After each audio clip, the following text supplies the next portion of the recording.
Hey everyone, this is Aaron with Survivor Daddy again, and today we're doing what we're going to call our public service announcements. Right now it's fall starting, it's November, some places are getting snow, other places are just enjoying some lovely fall weather like we are here today.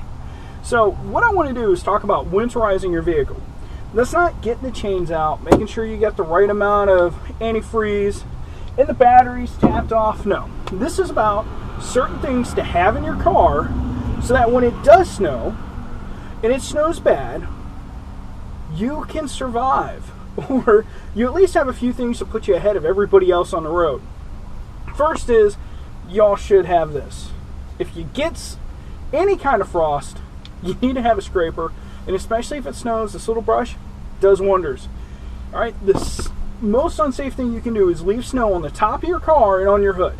Because what happens when you're driving, that's getting back into the people behind you and destroying their vision. Or if you're ever behind that person, you can't see anything because of the snow coming off their vehicles.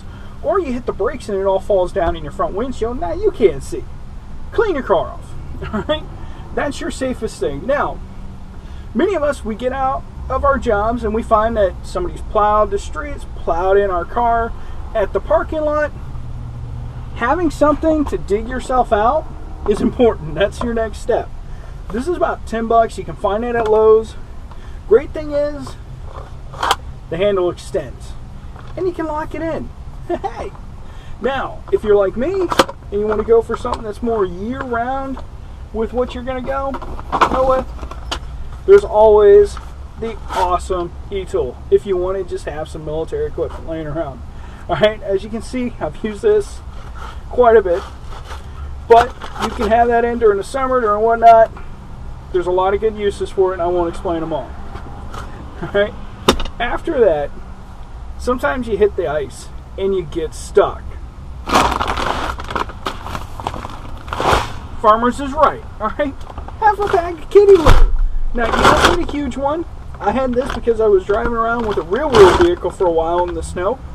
Needed the extra weight. 4 of these got me my extra weight.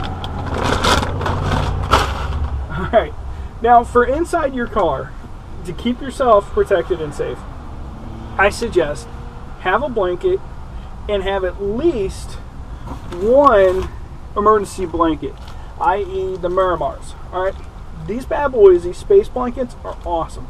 They use your own body heat, keep you warm, and they last for a while. And it keeps you warm for a while. Alright, either that, or you can have, if you have gone the military route, I've got my poncho liner in here. It's the same effect. I can wrap up in the poncho, it keeps me warm. The poncho liner will keep me warm, and the poncho will reflect my heat back in on myself. If it's a little extra cold, carry a blanket as well with your little safe space blankets. Now, after that, if you do have to go out, most of us are going to be dressed in something to just get between the office and the car. And that's it. We're not planning on trucking for miles and everything else. Look at what happened in Atlanta, Georgia in the snow last year. Alright, you had people abandoning their cars, getting hit with different types of exposure and coming up sick because they took off and weren't dressed for it. High heels is not to go hiking through the woods, right? You don't go to grandma's house in the sled in high heels. You just don't. You wear your boots. Now, if you do have something light on, because, hey, all I got to do is go from the car to the building, to the office building, carry some newspapers. No, these aren't to start a fire in your car. Bad idea. This is so you can crumple these up, stuff them in your shirt. Homeless have been doing this for decades. Alright? And it's kept them warm at night. Not the best solution, but it will keep them warm. And it will keep you warm if you have to get out and start moving. You also sound like you're the paper man walking down. Now, if your vehicle does stall out and you're stuck on the highway, don't leave your vehicle. Stay in it, use your blanket, and stay warm. If you absolutely have to, do that. Don't leave your vehicle running, because if it snows enough and it gets up to your exhaust pipe, it will block off your exhaust pipe, and then you're going to have a problem where all the carbon monoxide coming out of your engine is going into your vehicle, and you die. Not a good thing.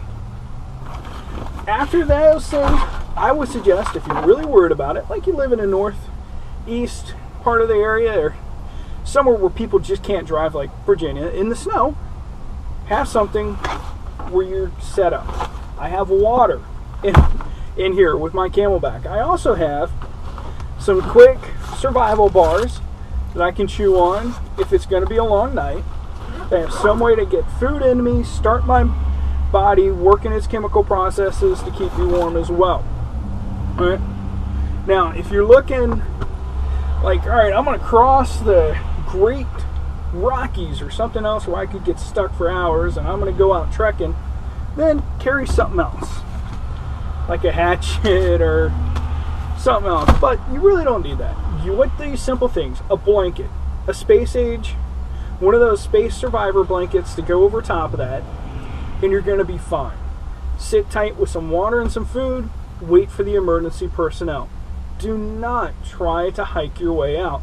If somebody's injured, go from there. And that's when it comes to some of the basics I suggest you always keep in your car, like a tarp, a hatchet or a machete that you can cut down a couple of saplings with to make the tarp into a stretcher where you can pull somebody to someplace. All right, you have no reason to go. After that, your next big things that you keep in your car is a flashlight. This is a survival flashlight as it's marketed for an ambient weather. Charge it up. I can listen to the radio while I'm stuck in the car bored because I don't have the car on and I don't want to waste all my cell phone battery. And then a knife and a fire starter are always good things to have with you as well, because you never know what could happen. All right, if you're a big time prepper, what if you don't have your prep bag, you don't have your go bag with you, or your bug out bag? Well, at least you got a couple things to stay alive. So again, this is Aaron with Survivor Daddy. Remember, winterize your vehicle. Keep a scraper with a brush, your space blankets and a regular blanket, some water and food in your vehicle as you approach this holiday season. And whatever you do, don't abandon your vehicle in the water.